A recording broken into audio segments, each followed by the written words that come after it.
What's up, everybody? I'm Metal Nick. I'm Jeff Grudstopher.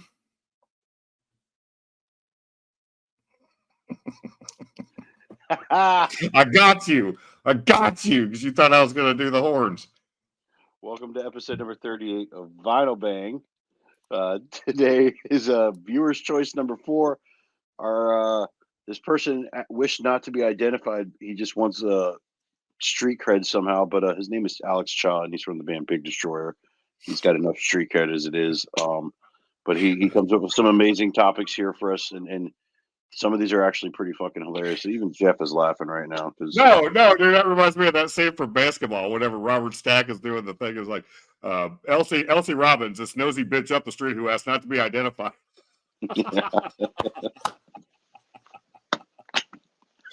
Oh, that's great. That's great. Good reference, buddy. I love that. Great movie.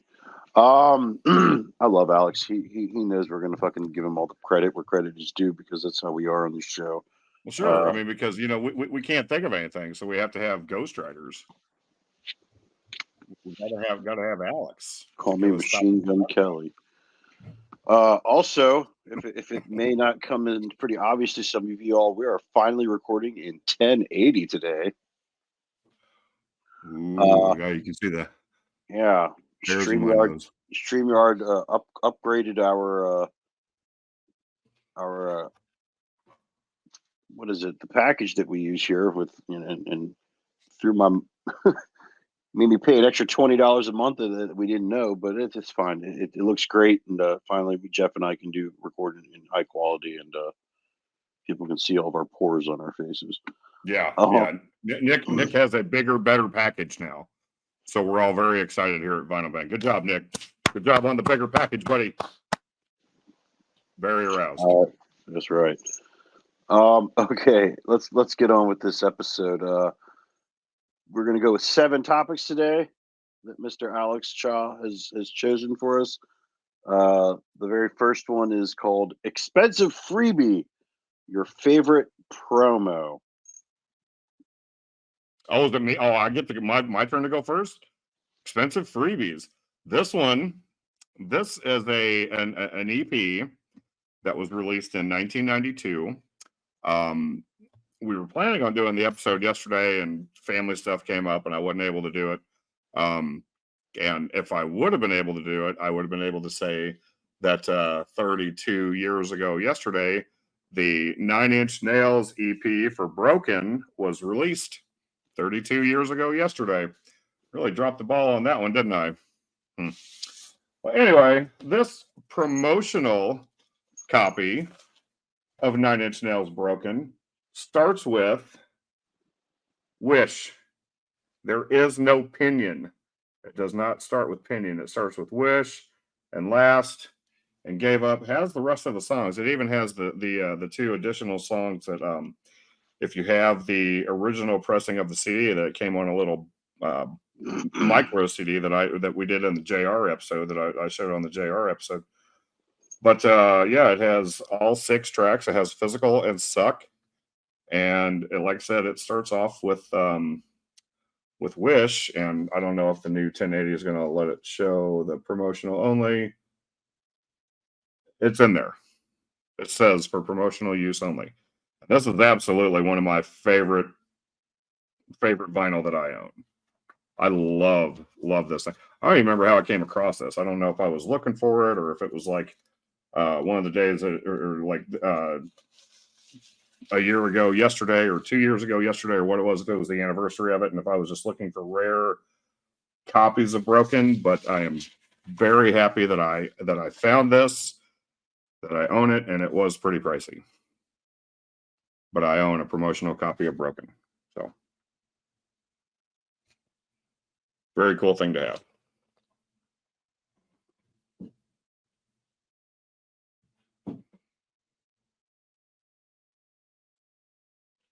You're muted.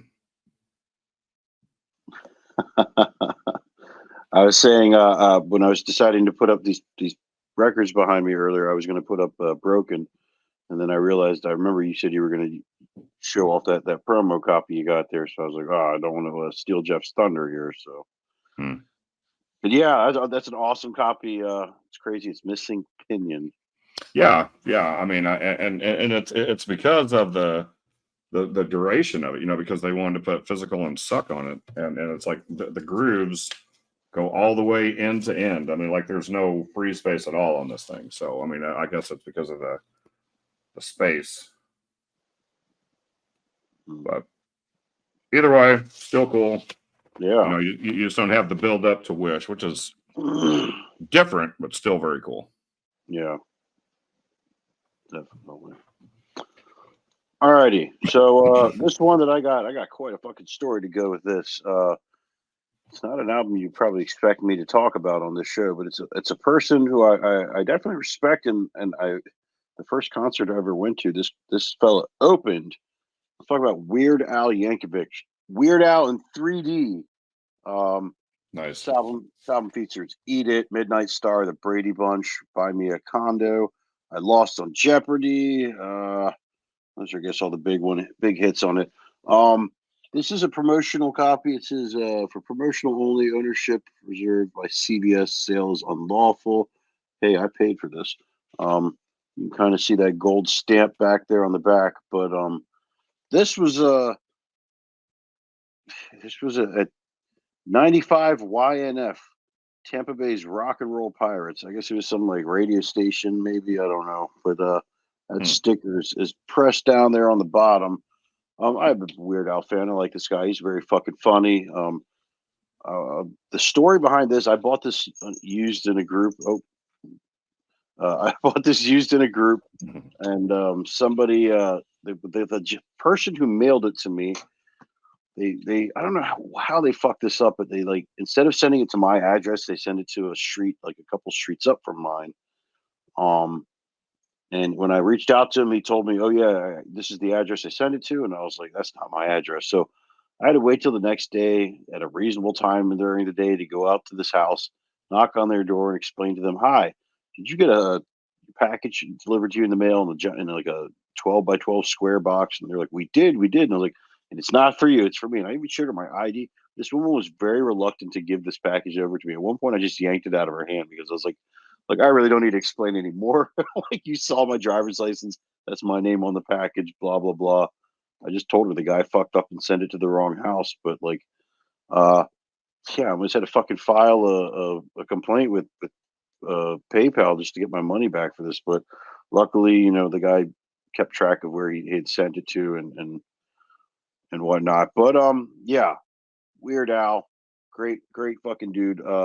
He's got an album called Off the Deep End, which has his spoof of Nirvana's "Smells Like Teen Spirit." Um, that is very hard.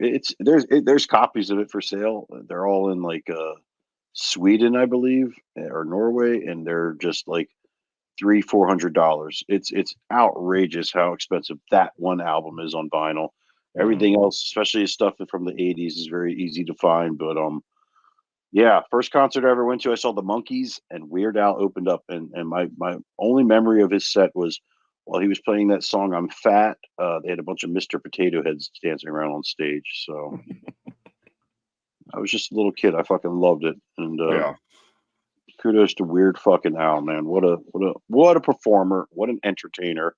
Was in all 3 Naked Gun movies.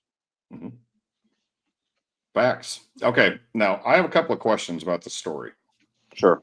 So, whenever you snatched the record out of the culprit who actually got your record, did you snatch and run?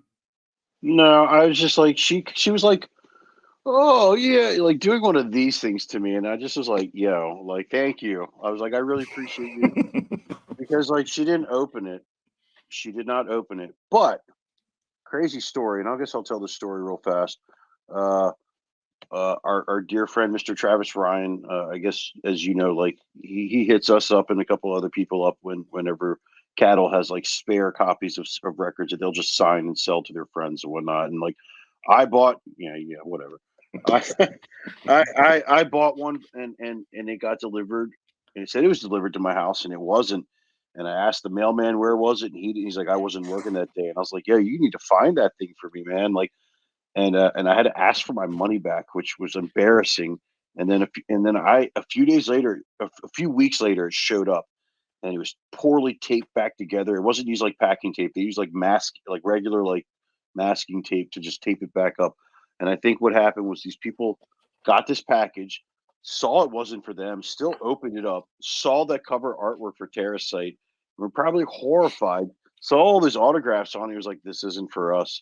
And then they fucking put it back in the package and probably took it to the post office. It's like, yeah, this was sent to our house, and then we opened it like a bunch of fucking idiots. And when I got it in the mail, I sent the money back because I'm an honorable guy. But shit like that happens sometimes. That's happened to me twice with records, and that's. I don't live in a bad area. It's not like people are going to come snatch shit off my porch like you see in those videos online. Never happened before. Right. I don't think I've ever had a record delivered to somebody else, but maybe I have, and I just don't realize it. Maybe I need to start going door to door and be like, "Hey, y'all got any of my records?" So the first time, it was the guy who sent this record. He like, there's like one of the words in my street. Like, my street is has the word Flint in it, and so there's multiple streets on my street with that word in it. And he somehow he sent it to another one that's not even the complete same name as my street. But luckily he saved the address, and I was, I walked, I Googled it. I was like, oh, that's like, I know exactly where that is. And I just drove up there, and I was like, hey, I explained it to her. I showed her, I had like the PayPal paper in my hand, my driver's license in the other. I was like, shit on my phone, like ready to go digitally. And she's just like, she was very confused, but understood it. She's like, see right there, Nicholas Martin, that's me. And like, but she kept like, ooh, no, like, that shit, bitch, get the fuck out of here. I would have built a good reputation with that person and gone to their house on Halloween and stuff like that. I'm a little old to be doing that, unfortunately. Have you seen? Okay, since he was your first show, have you seen him since? And then we'll move on to the next topic. I swear. Last question.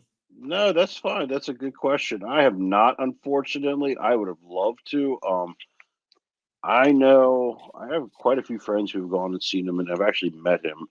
Apparently he's really fucking awesome to meet because he's just that cool of a guy. But yeah, I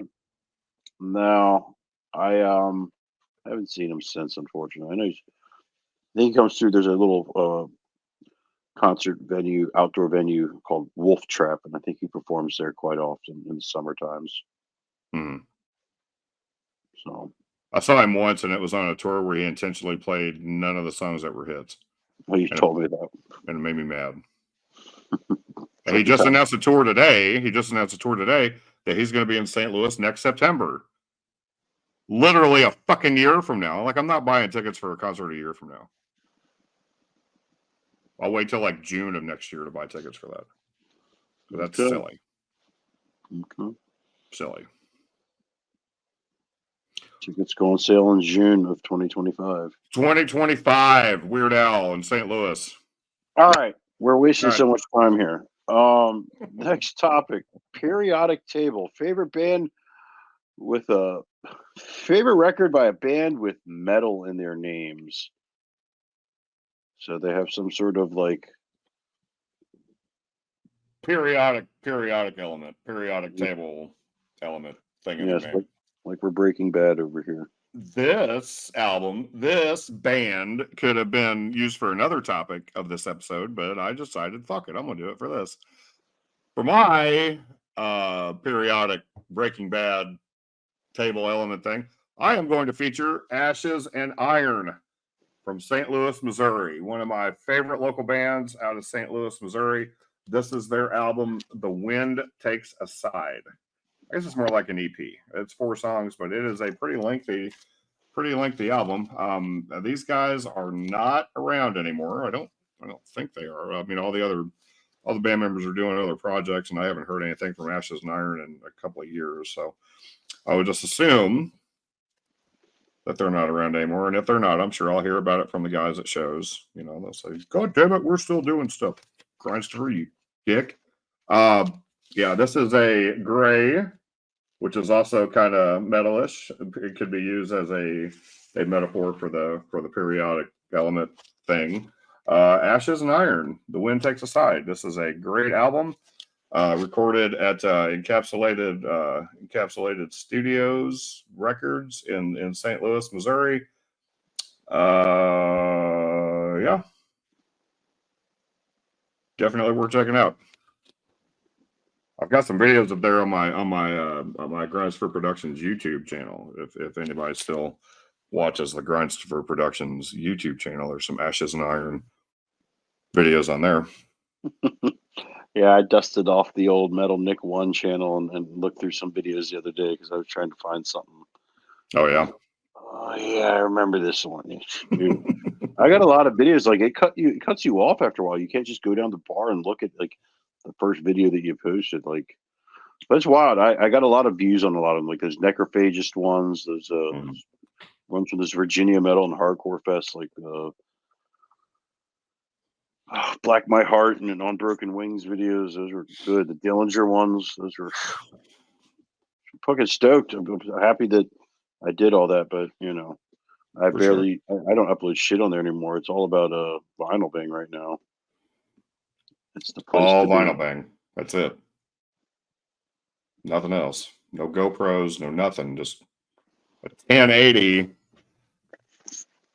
webcam and super realistic. Vinyl Bang Records. Yeah. All right. Moving on. My top pick for this one is a band that I'm pretty good friends with these fellas. Unfortunately, I don't think they're not a band anymore. I asked last time I hung out with Phil. I am talking about Iron Reagan. This is the Worse Than Dead EP. Or no, this is a full length. This was a winter tour pressing, number 14 out of 55.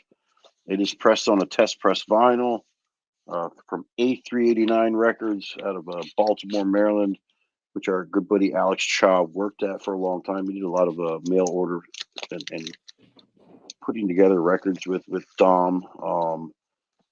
This was a pretty, when they first started doing tours, they put this one, they took this out with them, and I snagged this at a little house show that they played. I also have a copy of what the regular one looks like. It is red with Ronald Reagan on the front spewing out all that shit. I don't know what color this one is. We can look. Oh, this is red to go with the artwork. This is a fun fucking album. If you don't know, Iron Reagan features Tony Foresta and Phil Hall of Municipal Waste, and Ryan Parrish on drums. They've had a couple different bassists and second guitarists over the years. But I also have another pressing of this, and it's the blue cover version of it, and this one's actually a pretty rare one, because I guess they did this might have been a Black Friday sale. I don't remember how I obtained this one, but it is, it's the Record Store Day 2015, and this is a limited edition glow in the dark, number 59 of 100. Got some shit all over it inside there, but yeah, I had a couple different pressings of this album because I like this band a lot.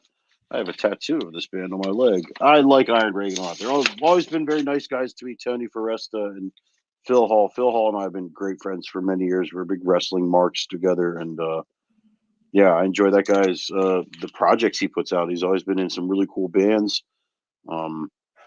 This being one of them, Municipal Waste, obviously, Cannabis Corpse.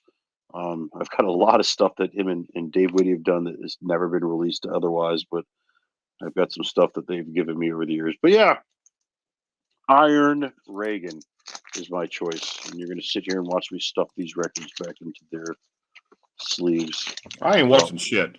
I still have, I have that red cover, red vinyl pressing.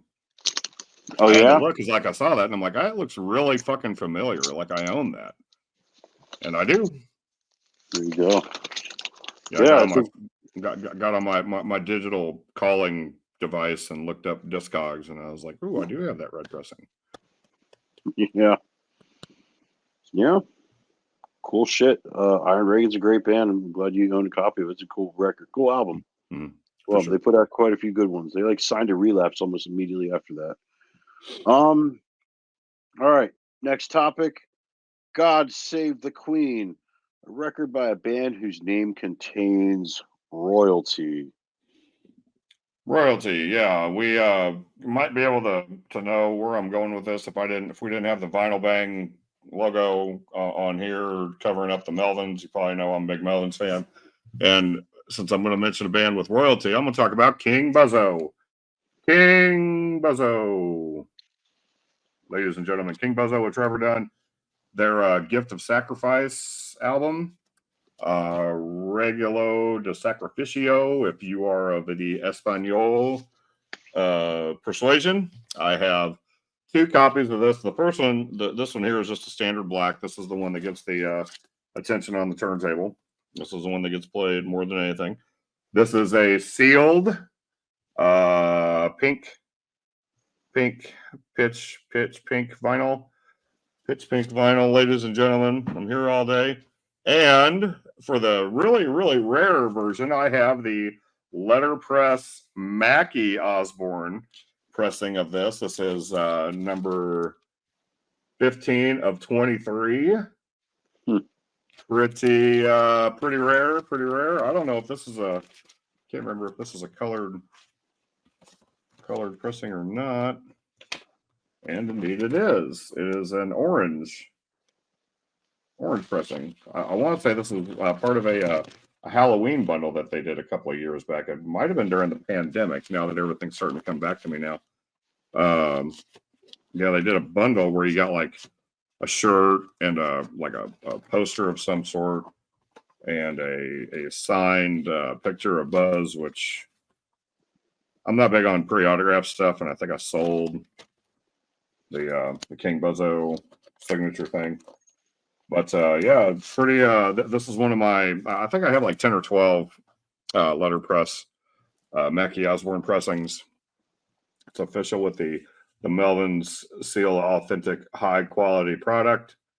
Authentic high quality product. Yeah, really cool artwork done by Mackie at their King Buzzo's wife, Mackie Osborne. Does all the letter pressings for the different albums and stuff that Melvins and Buzz does over the years. And yeah, that's my royalty album, King Buzzo. Oh yeah, man. Yeah, and I saw King Buzzo and Trevor Dunn earlier this month on their recent tour. Man, what a show! Trevor Dunn with a stand-up bass and Buzz with the acoustic guitar. Just man, it was good. Such a great show. Definitely worth checking out. Oh yeah. Go check it out. Or not. All right. All right. So I thought I had some King Diamond in my collection. I did not. I only have like Merciful Fate. So I was like, oh.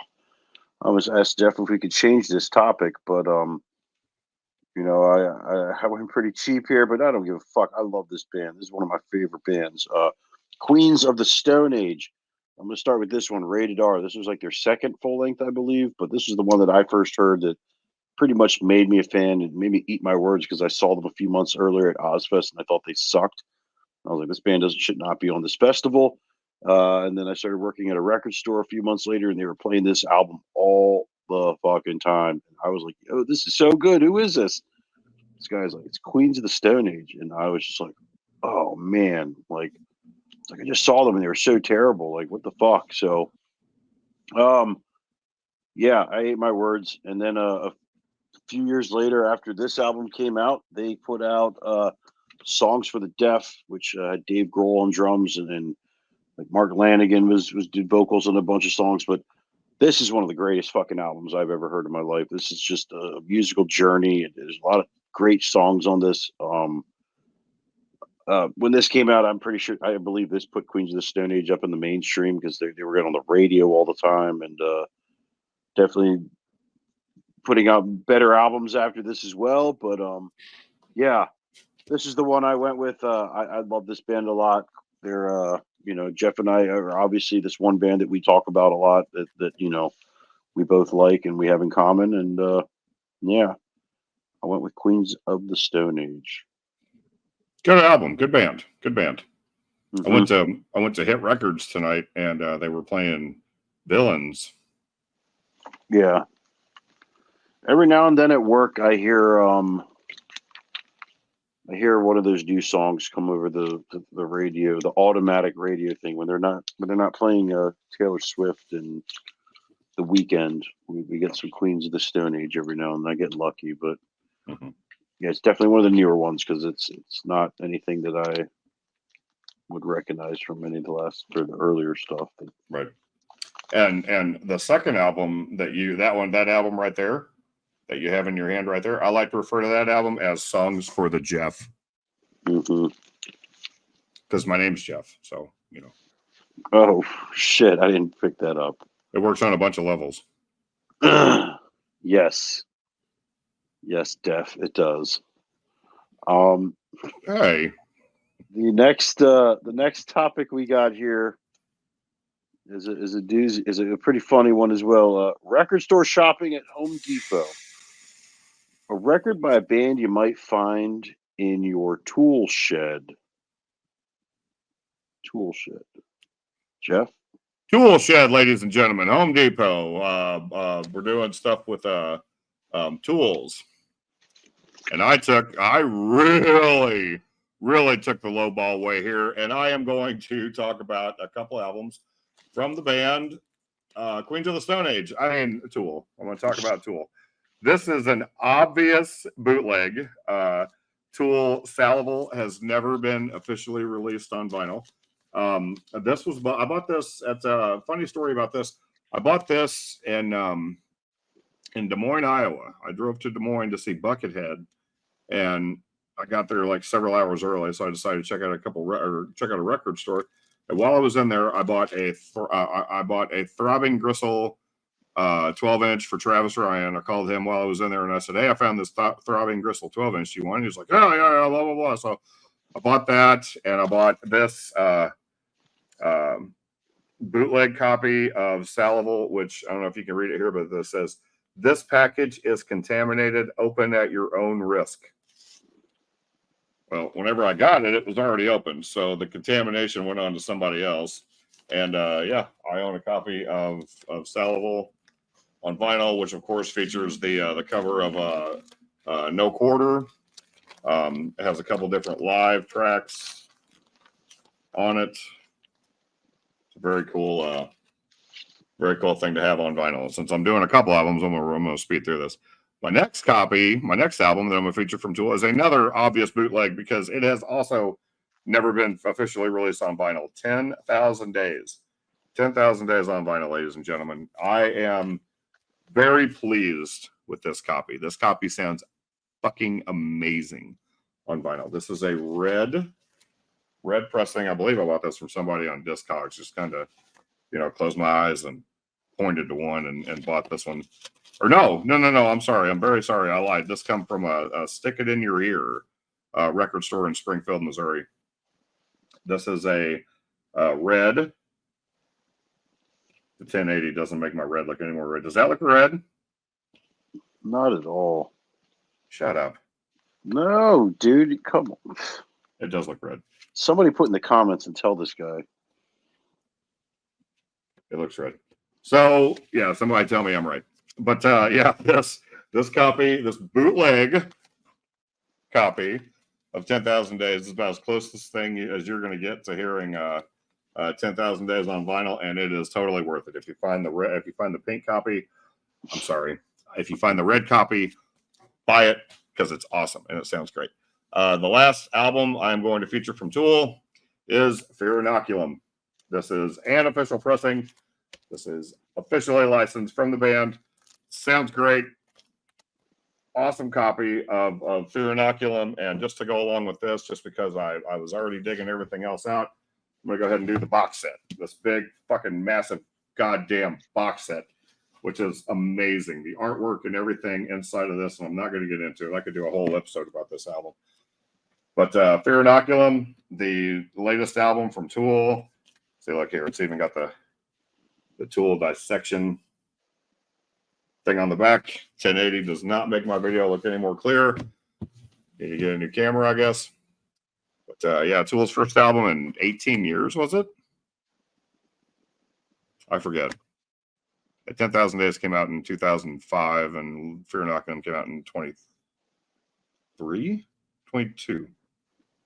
No, that can't be right. I believe it was 06 when 10,000 Days came out. 10,000 Days came out in 06, and Fear Inoculum was 2019.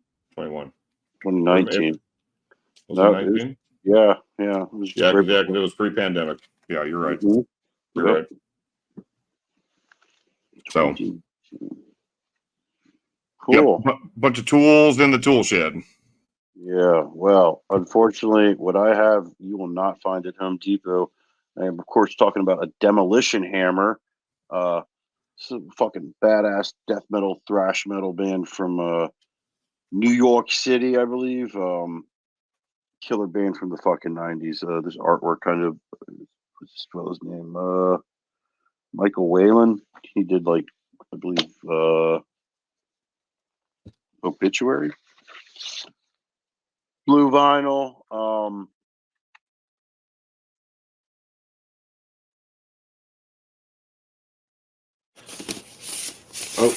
what just happened?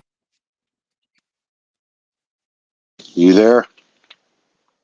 Okay, something just happened with my headphones, but I'm good. Anywho, Yeah, you did cut out for a second, but yeah, you're good. All right, I don't know what that was all about.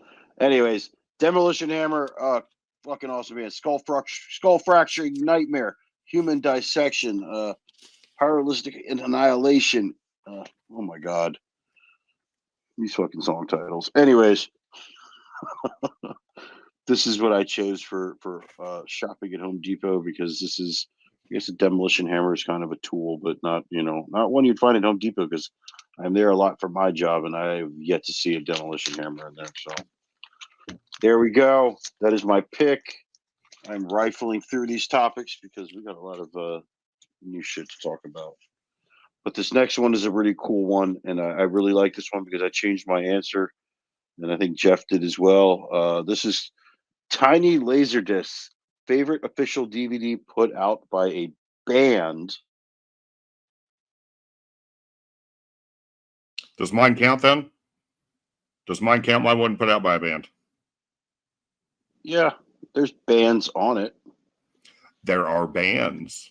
And there are Jeff Grindstiffers on this DVD, which is why I wanted to talk about this. Like, whenever the topic came up, about an official band release DVD, I was thinking like Mastodon, the Workhorse Chronicles, or Lamb of God, Terror and Hubris, or Tenacious D, the Complete Masterworks. Got all these DVDs throughout the years. And whenever I came home and whenever I was actually looking through my DVDs, I said, oh, no. We're going to do Slave to the Grind. Slave to the Grind, the grindcore documentary featured around a lot of grindcore bands throughout the years.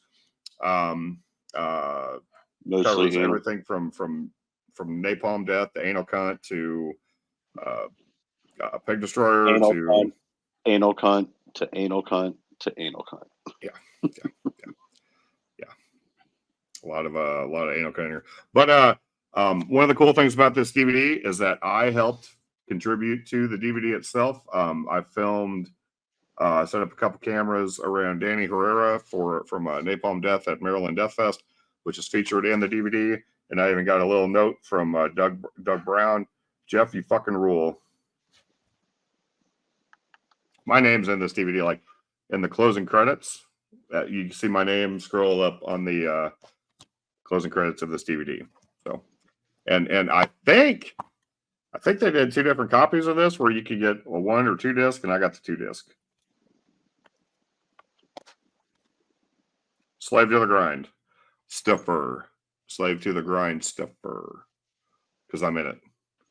And even from Decibel, from our own our good friend Albert Mudrian, this movie fucking rules.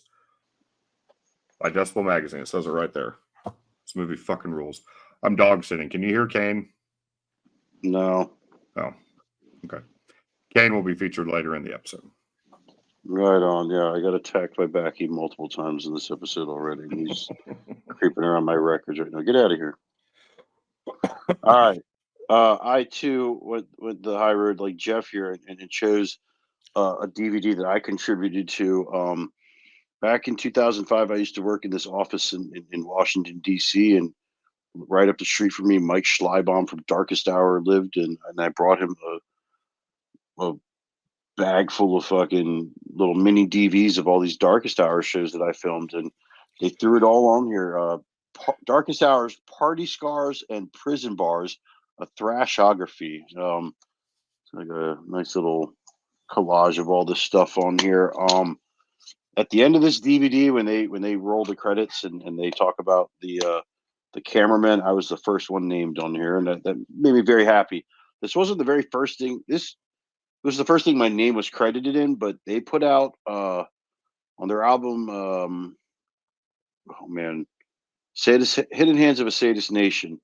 They re-released it a year after it came out, and it came with like it came with a DVD, and on that DVD there was like live footage from this show that they played at the church in College Park. That was my footage, but I guess when Chris gave it to Ryan to edit, Ryan did not know that, so they didn't credit anybody for filming that. But I remember seeing it and being like, "Yo!"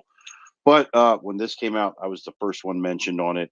I think you can see me a couple times actually in the background of some of the shows that they film on here, but I remember being so happy when this came out. I was working in an office in DC and I ran out and bought it. I went to Tower Records and bought it like instantly.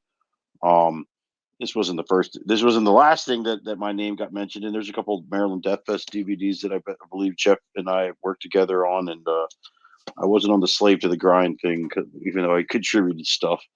But yeah, I absolutely love this. And shout out to Mike Schleibaum and Chris Norris, John Henry, Ryan, who else in this band? Paul, ex-members, all these guys. You know, they were Darkest Hour's always been cool to me. Tito, shout out to Tito, one of the coolest road dogs in the world. But yeah, party scars and prison bars, a thrashography is what it is called. Now you said you gave Mike a bunch of Mike mini DVDs. Like, is that all your footage, or is that from other people too?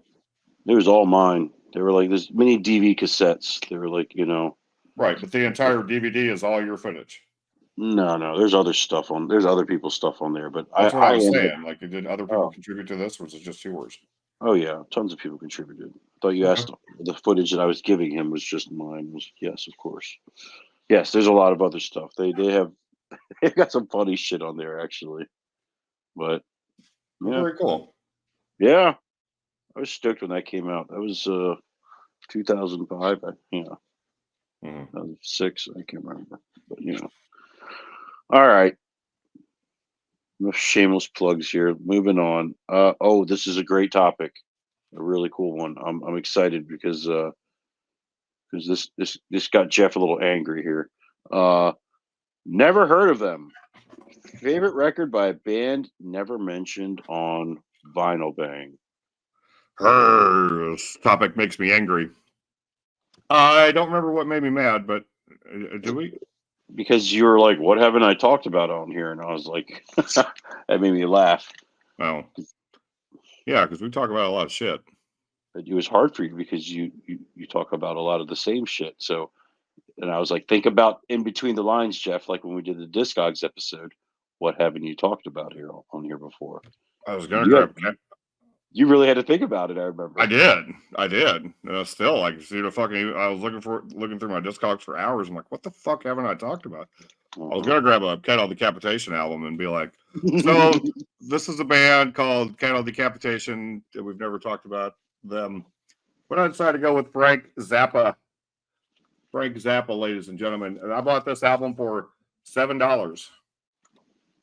This is, of course, the Apostrophe album. This, I believe, is the more popular album from Frank Zappa. This is the one that you hear people talk about more than anything. I have, anyway. I mean, in my experience, Apostrophe is the more popular Frank Zappa album. Frank Zappa is one of the two artists that for the longest time, whenever I would go to a record store and I couldn't find anything, I would buy something either from Frank Zappa or from The Residents. And I believe I discussed this in the Discogs episode. Whenever Nick asked me why I had a couple albums from The Residents, I have 3 or 4 albums from Frank Zappa, and I've listened to them, but I am not well versed in Frank Zappa. There's a lot to absorb. Everything I've heard is great. There is a lot that I have not heard, but this is one of the ones. This is kind of a rough copy. Like I could probably go for a newer copy that doesn't have as many scratches and everything. And this one is pretty rough. Aside from being, it may be an original press. I haven't even really looked. But from 1974, an album from 1974, Frank Zappa, apostrophe. So now the next time we do this topic, it's going to be even harder for me to think of one that I haven't talked about. Ooh, excuse me. Can't wait for that to happen because I hope we do another Discogs episode because then I can get angry at looking through all your same records over and over again. It better not ever happen again. It's your idea. It was my idea. Shit. Anyhow, Bad Jeff. I chose. Did it not work? There we go. Okay. I was excited about this because when I was picking through my records a couple weeks ago, I came across this record, forgot I owned it. It was like, shit, I should have talked about this in the death metal episode.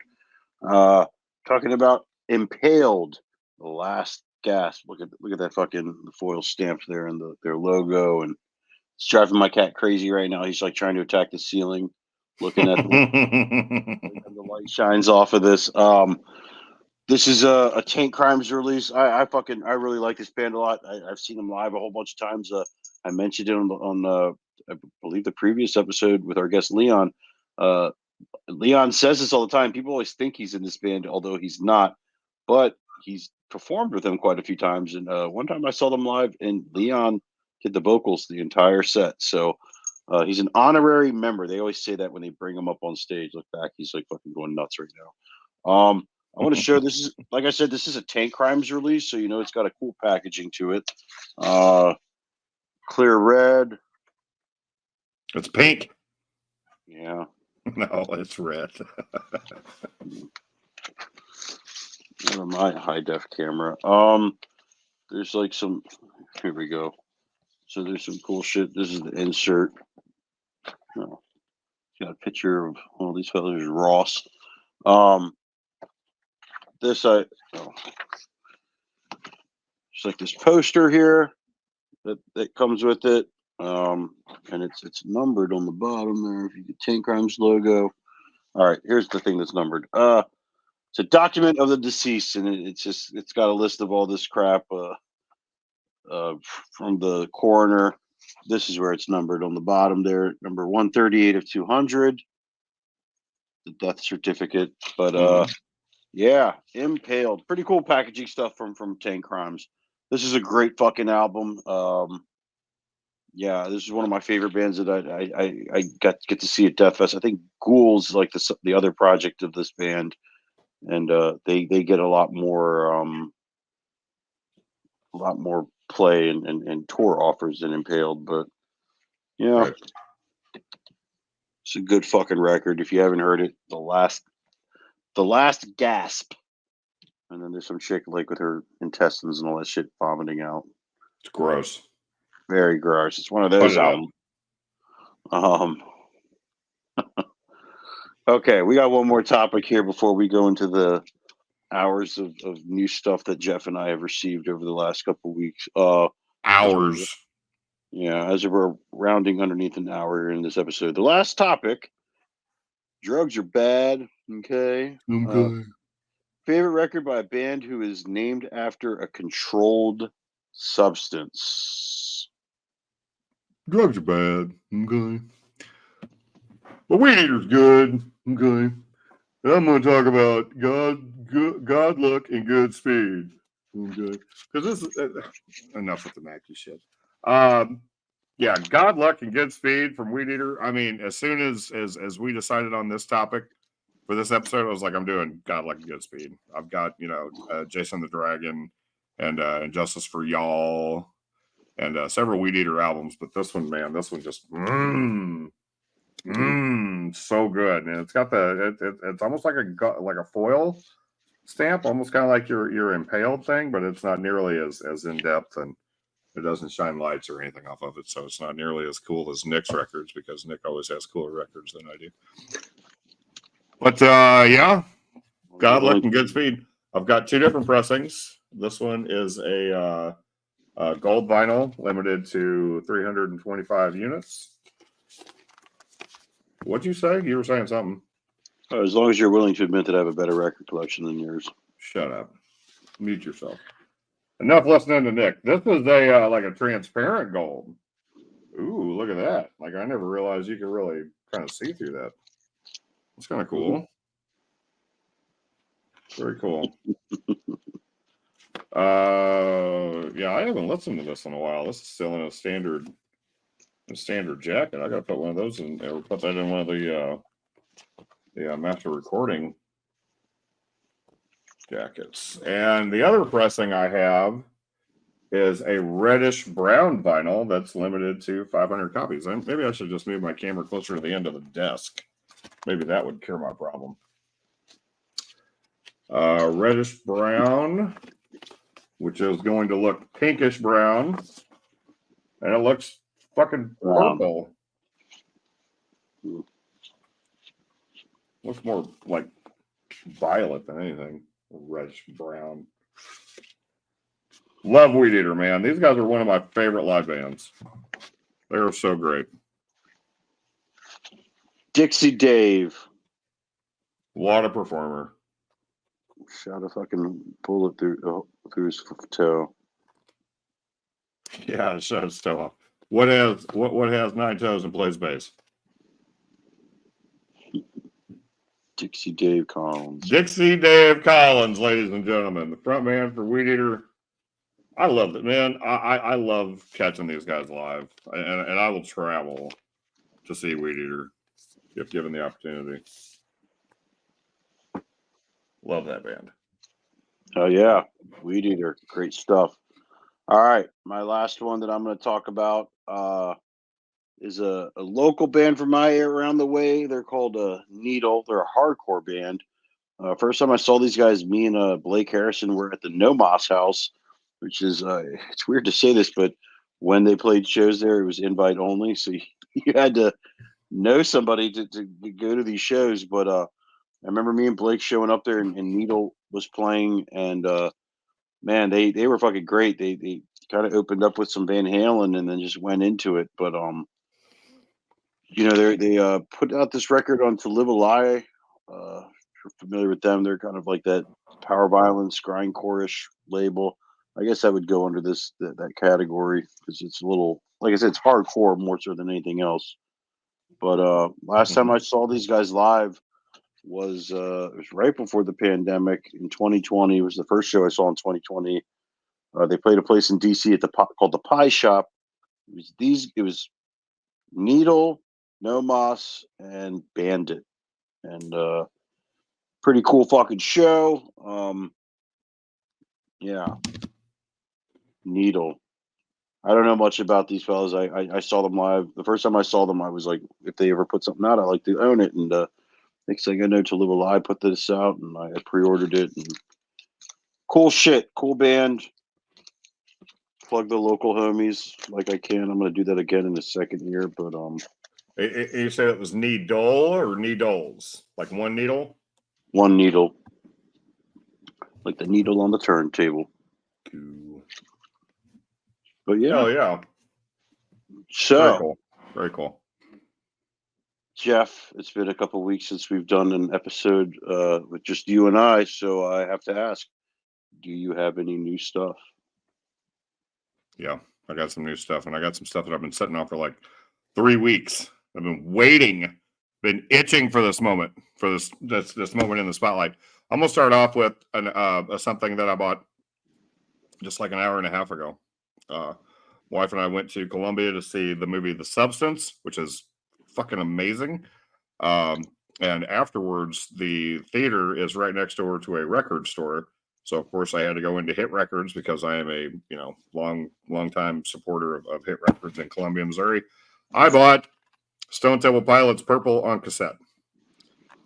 One of my favorite albums of all time, and I finally own a copy on cassette. I don't know if I ever had this on cassette whenever it came out. I don't know if I did or not. I don't think I did, but either way, I do now. Starting off the records, I am going to start with a copy of the newly remastered album from Pig Destroyer, Painter of Dead Girls. Painter of Dead Girls, ladies and gentlemen. And this is a clear fucking copy of Painter of Dead Girls. Stoked to have a clear copy. Look at that. Look at that detail, dude. It's fucking sick. Ridiculous. So cool. Very cool indeed. Next, I have another copy of Painter of Dead Girls. And this is a red, white, and blue, or red, white, and black. Hold on. Let me read the official. Custom marble edition, limited to 300 copies. It doesn't even say what colors it is, but it's red and blue and something else. But dude, the detail in this etching, man, is just sick. Mm-hmm. Just so great how these turned out. Definitely. But yeah, I missed the initial drop on the Painter of Dead Girls collection, and I'm starting to play catch up now. And I have one. I thought I had another one, but I guess I'm just waiting on another one to come in the mail. To have multiple copies of Painter of Dead Girls on vinyl. Up next is the newest pressing of Prowler in the Yard. This is the Oxblood Ripple pressing, and I still this completes my collection of Prowler in the Yard vinyl. Fans test press. Still do not own a test press of Prowler in the Yard, but that's the only thing I am missing from Prowler in the Yard as far as pressings. Now, I think actually I think I'm going to save this one for last. Up next, I am going to show off my brand new Nails copy of the Nails album, Every Bridge Burning. This is the transparent blue pressing. I bought this last week whenever I went to see Nails in concert and did a live stream of Carlos Cruz for Sick Drummer magazine. Transparent blue copy, limited to 500 copies. I think these were only available in Europe, and the band got some copies of them, so they brought them over to sell on tour. Up next is another album I bought just an hour and a half ago from Hit Records, A Tribe Called Quest, Beats, Rhymes, and Life. I have become quite a fan of A Tribe Called Quest over the last couple of months, ever since we did the episode where I bought the copy of Midnight Marauders from Best Buy. I've become quite accustomed to listen to A Tribe Called Quest. Great band, great project. Q-Tip is one of my all-time favorite rappers, and he is, of course, one of the founding fathers of A Tribe Called Quest, and very stoked to have this on vinyl. Probably going to throw this on after the episode is done recording. Now, ladies and gentlemen, I am going to do a Holy Grail copy of a clear pressing of an album that at first I didn't think there ever was a clear pressing of this album. I have Origin Antithesis on clear vinyl, sealed, no less. This album came out in 2006, I believe. Came out in 2006, and I scoured the internet for a little bit, and I found a sealed copy. It might be sealed forever if I can't get this fucking thing open. A clear pressing of Origin Antithesis, and I am so excited to finally have a clear pressing of this album on vinyl. Oh yeah, man. Very stoked to finally open this. Finally. It was like whenever I got it, I'm like, hell yeah, I'm going to do this in the next episode. I've had it for 3 weeks. Been sitting on this moment to open this pressing on camera to reveal that it is actually a clear pressing. Yeah, stoked to add two more vinyl pressings to my Relapse collection. The Painter Dead Girls and Origin Antithesis. Love this fucking album. So good.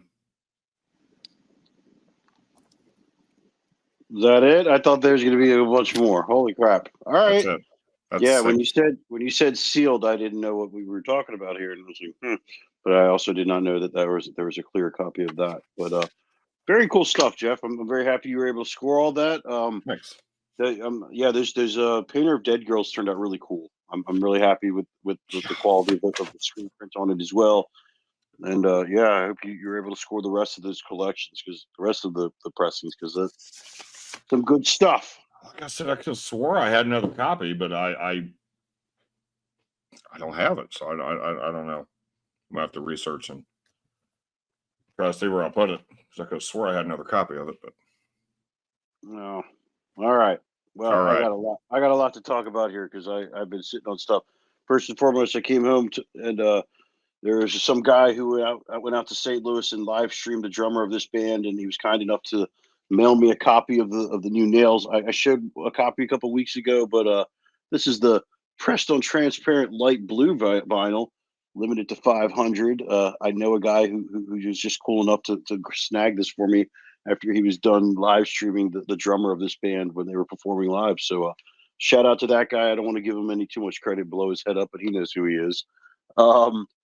Also, a local band from my area, this band called Nuclear Tomb. These kids fucking rule. They're not kids; they're old guys like me, I guess. But these guys fucking rule, and they put out this album called Terror Labyrinthian. This is a really cool looking fucking record. Where are we? Here we go. Look at that. Hell yeah. This is limited to 150 pressed. This came from Spain, I believe. The guy who put out this album, the record label is called Everlasting Spew. The gentleman followed me on Instagram because I posted this the other day, and the guitarist Michael, who's I chat with a lot, he was pretty stoked that I got a copy. I love this band a lot. They're really cool. I saw them live a few times, and just great, energetic thrash band. One of the guitarists in this band is also in the death metal band Deceased. But Nuclear Tomb, I'll talk about them some more later in a later time on the show, because, like I said, I got a lot to talk about here tonight. Next thing I got from Relapse Records, a project called Dreamless Veil, Every Limb of the Flood. This is the Ice Black with Splatter Edition, limited to 200. Pretty cool foil pressing there in the front. I'm not going to lie, the main reason I bought this record is because my buddy Dan, Handsome Dan of Artificial Brain X Revocation, is on this record. Pretty cool looking splatter, fucking nice looking stuff. It's even transparent, as you can see. I have not spun this yet. I've been waiting to talk about this before I put it on the table. But if Dan is on it, I imagine the guitar work is fucking incredible, as always. But I have to assume this is some death metal. Like I said, I haven't listened to it yet. I bought it only because I'm friends with this guy, and I'll real support anything my boy Dan does. But Dreamless Veil, they're on Relapse Records. Go check it out. Relapse Records, one of our favorite labels. All right, this next stuff I'm going to get into here. So as you can see, I'm wearing a Black Market Activity shirt. This is one of the OG ones too. Shout out to my man Guy Kozwick. He's the lead singer of a band called the Red Chord. Most of you should know who they are. I hope you should know. You know who they are. Guy sent me this giant package in the mail one day, and let me go in a different order. So there's a bunch of stuff. He's well. Let me see if I can find this. Yes. Let me read this off real quick. Oh shit! My Tool Record's attacking me. How dare you buy a bootleg? Hey Nick. Here's a miscellaneous spread of BMA Black Market Activity history from the vault of Guy Kozwick, aka my garage and basement. I think you'll enjoy some of these unburied treasures. Thanks for all the years of support and over the decades, Guy. So sends me this awesome letter. We'll start off with a lot of these I haven't opened up yet, but Ed Gain, Bad Luck. This is the last album I believe the band Ed Gain did. They're awesome 3-piece from Syracuse. I can't remember where Ed Gain is from. I have no idea where it came from. Cool fucking band. I like those dudes a lot. My buddy Jimmy, he was in a band called Allisfield. They toured with these guys. They were fucking super nice to me and super cool. There's that album. There was Stomach Earth, which features Gunface, who plays guitar in the Red Chord. I believe this is kind of like a black metal project or maybe doom. I can't remember what it was. I haven't yet to listen to this yet, but I'm very stoked to have it because anything Gunface does, I know I like a lot. That guy's an incredible guitar player. Next thing here, this band is called Khan. The name of the album is You Road. I've not opened this up yet. I'm waiting for having a day off, which I'm about to have a 3-day weekend this coming weekend. So I'm going to open all these up and start spinning them. What else we got here? Phantom Glue. Well, that's some crazy looking artwork, but another one that Black Market put out. Can't wait to spin that one. Oh, this is awesome that he gave me this because I do have a copy of this, but I'm stoked to own another one. Lamb of God, As the Palaces Burn, picture disc pressing, comes with this little thing that's supposed to be numbered, but I guess nobody got around to numbering them. I'm really impressed that Black Market got the licensing to press this on vinyl for them because this was Lamb of God's second album. It was a pretty big fucking album, and first pressing was on picture disc from Black Market. Kudos to Guy for that. Next album, The Network. Well, this one is open. I don't know what color pressing this is. Ooh, some Merge. Never heard of the net, or I've never listened to The Network. I have definitely heard of them. Whoa, get in there. Again, giant, massive, awesome package from Guy. A couple more here I'm going to talk about. I'm sorry. This band called The Engineer. I've always wanted to check this band out because I always hear people talk about them. This is look at that. Oh, that's cool. Yeah, it looks like a handprint almost on there. Yeah, never had anything weird like that, pressed like that before, but yes. It's also Teenage Disco Bloodbath Records put this out as well. And then another Engineer album. This one's called Crooked Voices. It's not opened yet. I'm going to open this one soon. Like I said, I got a 3-day weekend coming up. All right, 2 more things that I got from Guy. First, on June 1st, which is my birthday of 2024, the Red Chord played a brewery somewhere in Massachusetts, might have been New Hampshire. And when you bought a ticket there, you got a record that was exclusive to that show. They came with this little thing that they all signed for me because those guys love me and they're awesome. But this was the record. It's called the Widowmaker pressing. Look at that. Mm-hmm. Oh, that's sick, dude. Yeah. So I think there's only 150 of these. Guy held on to this and sent it to me. That was really fucking cool. But you know what's even cooler than that? Hold on, let me make sure I get all this back into the packaging here correctly. All right. So one more record to show off, and then we can end this episode. He sent me a test press, and I didn't know what it was. And he told me to hit him up when I put it on the turntable, and I spun it, and it is the test pressing of their first album, Fused Together in Revolving Doors. Thank you so much for this. This is obviously the rarest pressing of them all of this record. I'm very stoked to have this. You know, these guys mean a lot to me. The Red Chord have done some cool shit for me over the years. All the guest lists, all the shout outs from stage, all the times they've thrown the microphone to me and just let me fucking sing songs. This is an honor to own this. This is, not everybody has a copy. I'm very stoked that the guy was kind enough to throw this my way. In a couple weeks now, Jeff and I are going to be in Chicago and Detroit, seeing them 2 nights in a row with our buddies Pig Destroyer. I fucking cannot wait for that. I cannot express how thankful I am and grateful I am for Guy Coswick. He's an awesome human being. I every now and then I think it's like it happens every now and then where I get these nice little packages like that, but that was a fucking awesome one, and I really greatly appreciate it. And I wanted to share all those records on Vinyl Bang because this is like our platform to talk about our stuff, and Oh, absolutely. I love Black Market. I love he's put out a lot of stuff over there. Tony Downs, the Tap Dance Extravaganza. Trying to think what else. Behold the Octopus. There's been a lot of stuff that the guys put out over the years. Animosity from a Second Story Window. I could keep going. Gaza. But Gaza. Oh my God, how did I forget that band? Point is, guy has great taste in music, and he's put out some cool shit. And I'm very grateful that he sent me that care package because That's very there's cool. yeah, I'm very stoked on that.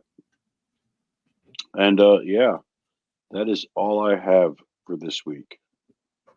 I don't. Oh, Yeah, that's got to be Kane. That's got to be Kane. That's got to be Kane. Wrestling fans will get that reference. Kane, the destroyer of vinyl, the dog that ate one of my records. Oh my God. I ain't mad at him. It was there, and he was a pup. Still is a pup. But yeah, I'm dog sitting. So, Kane, ladies and gentlemen. What up, Kane? Put that grindstone in his place, dog. He's a good boy, isn't he? All right. Well, thank you very much, everybody, for watching and listening. Watching us in 10K. How about that? 1080, not 10K. That'd be fucking ridiculous. It's like 4K. 1080. Yeah. We will see you all next week. Yep. All right. See you guys.